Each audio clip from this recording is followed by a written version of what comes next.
अब नेपालमा के देखिरहेछ भने अब मङ्गोल यामानु मङ्गल गोपाल गुरुङले खोलेकोले चाहिँ के भन्छ भने मङ्गलहरूको देश हो नेपाल भन्छ नि।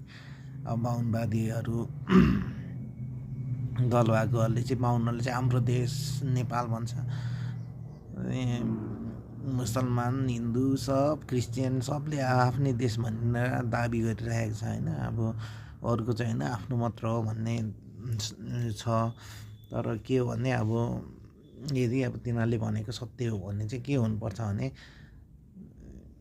अब बाहुनले तिनीहरूको देश नेपाल चाहिँ बाहुनको हो भन्छ भने बाहुनहरू चाहिँ अब बाहुन राजा हुनु पर्यो कि त्यस्तो। अब त्यो बाहुन राजा आउनु भनेको चाहिँ के भन्दा अब पहिले बाहुनको राजा पनि थियो नेपालमा तर अब सकियो के अन्त अब उनीहरूको त अब परिवारै सब नाश भयो राजाहरूको बाहुनहरूको। अब त्यो भएपछि अब आफ्नै देश बनाउने हो भने चाहिँ राजा हुनुपर्छ त्यस्तो। राजा हुनुको लागि अब के हो भने 3 करोड नेपाली जनताहरूले चाहिँ जनताहरूको एगेन्स्टमा जानु हो त्यो भनेको चाहिँ।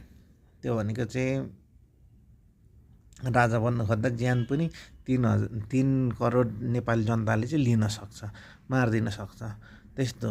त्यही भएर चाहिँ अब जो साथीहरूले चाहिँ अब मङ्गोल यामानु मङ्गोलदेखि लिएर बाहुनवादी अरू अन्य क्रिस्चियन बुद्धिस्ट अनि इस्लाम धर्महरूको चाहिँ के भन्छ भने आफ्नो देश हो भन्छ भने मेरो देश हो अरूको होइन मेरो मात्र भन्छ भने चाहिँ राजा हुनुपर्छ देशको।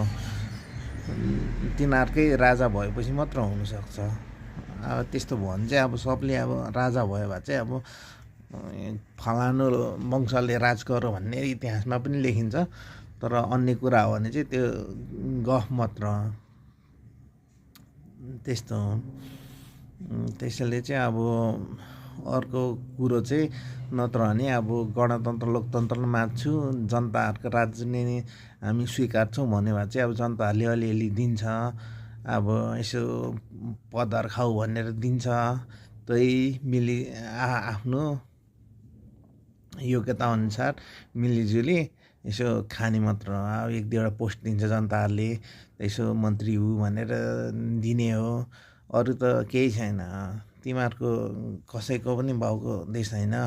अनि अब देश आफ्नै देश बनाउनुको लागि चाहिँ अब देशको राजा नै हुनुपर्छ त्यस्तो हो। नत्र भने जनताहरूको कुरा सुन्ने अनि जनताले जे दिन्छ त्यही खाने अनि चुप लागेर बस्ने धेर हल्ला नगर्ने।